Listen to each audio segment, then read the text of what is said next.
Hi friends, welcome to సాన్స్పిస్ Telugu blogs. So ఈ వీడియోలో మినీ పిజ్జాస్ ఎలా ప్రిపేర్ చేసుకోవాలో చూపిస్తున్నాను. మనం పిజ్జా డౌతో ప్రిపేర్ చేసుకుంటాం కదా, అలా కాకుండా ఇలా మనం బ్రెడ్స్తో కూడా పిజ్జాస్ చేసుకోవచ్చు. చాలా ఈజీగా అయిపోతుంది. అయితే మాకు ఇలా స్మాల్ సైజ్ లోకల్ స్టోర్స్లో దొరుకుతాయి. దీనికి కావాల్సిన ingredients tomato, onion, capsicum, zucchini. ఇక్కడ నేను క్యాప్సికమ్ స్కిప్ చేశాను. దీంతోపాటు మష్రూమ్స్, కార్న్ వేస్తే ఇంకా చాలా టేస్టీగా వస్తుంది రెసిపీ.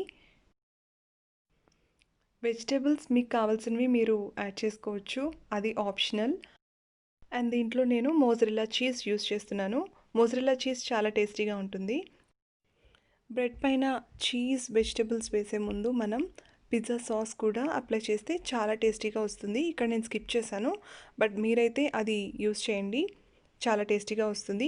ఇంకా ప్రాసెస్ బిగిన్ చేస్తున్నాను. చూడండి, వీడియో కనుక నచ్చితే లైక్ చేయండి. Thank you so much friends. Have a nice day. Enjoy.